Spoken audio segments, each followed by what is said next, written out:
Three, when you're ready, Carl. Darren Osbourne is with the Australian Defence Force and has just returned from Julia Creek, where the Army was assisting with the immediacy of the natural disaster in that region. Thank you so much, Darren, for coming today. So I'll just get a little bit of background from you. So how long have you been in the Army? 24 years I've been doing the job. Maybe I shouldn't have asked that question. And what are some of the regions or places you've been deployed to? I've been lucky enough to do a couple of the local areas, such as Solomon Islands, Bougainville, East Timor, so not too far off our waters. Yeah, and how did what was happening at Julia Creek and what you saw compare to some of the other things that you've seen previously? The short notice was one of the initial.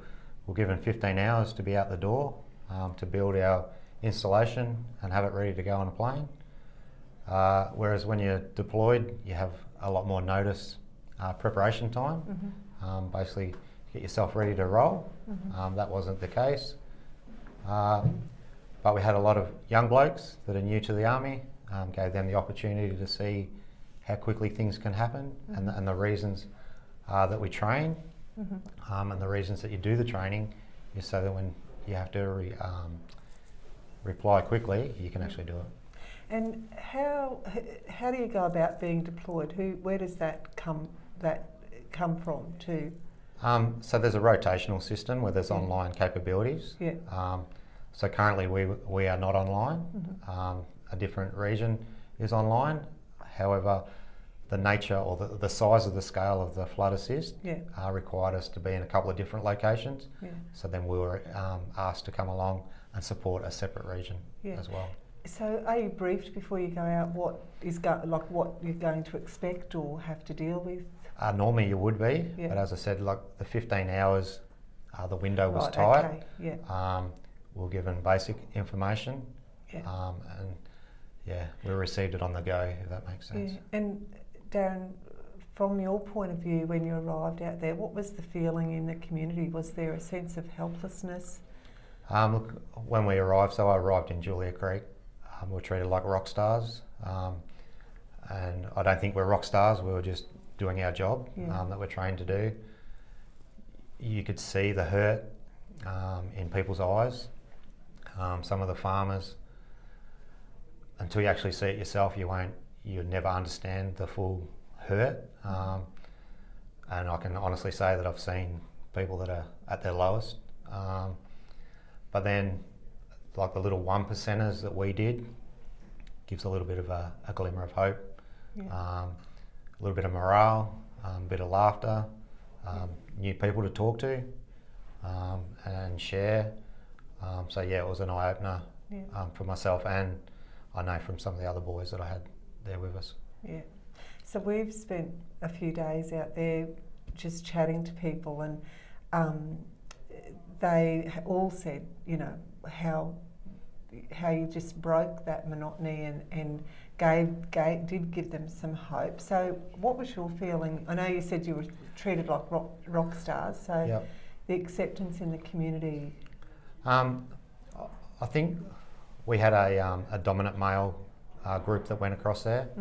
The male members of the families that were in the local area were out there flat out.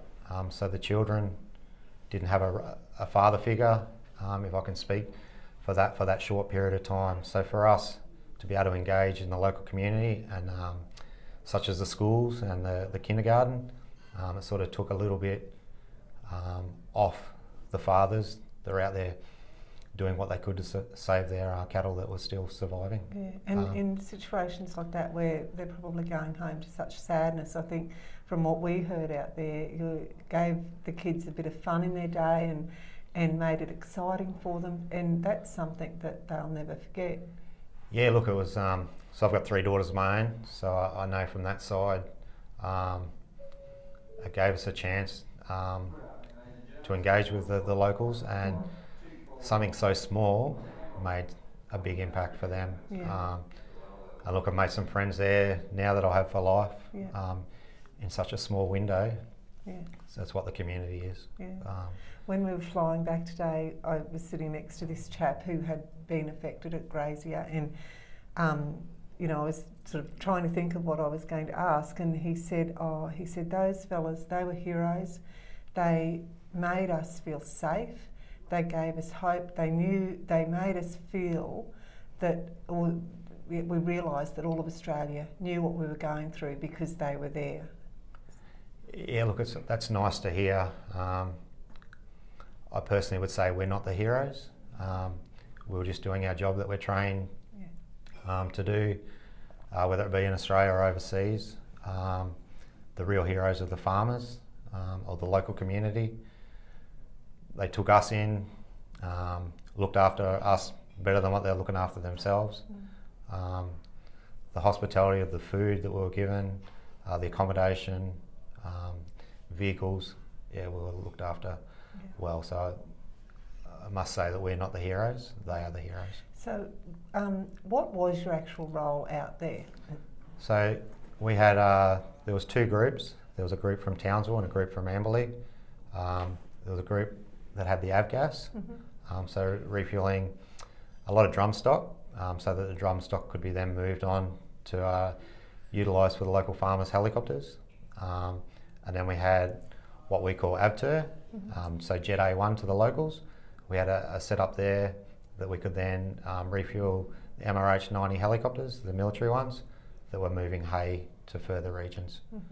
So that was both based out of Julia Creek, and we had some that were out of Richmond as well. Okay. So in the down times when you weren't on duty, you were actually all chipping in and going and throwing hay out and there helping wherever you could. Yeah, so the locals had a semi-trailer load of hay that was based out of Julia Creek. When the MRH 90s arrived, we assisted the loadmaster in slinging some of the hay bales or preparing it so that it saved time for flying hours. And then when time permitted, we would go to the local school. We had the manning to do both roles. So yeah, just on small rotations. Yeah.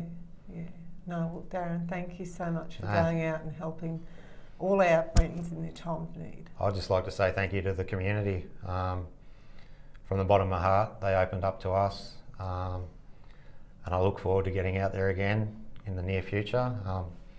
There's a few activities that we hope to get to in the next 24 months. So thank you to the community. Thanks, Darren. Yeah, thank you. Thank you. Appreciate it.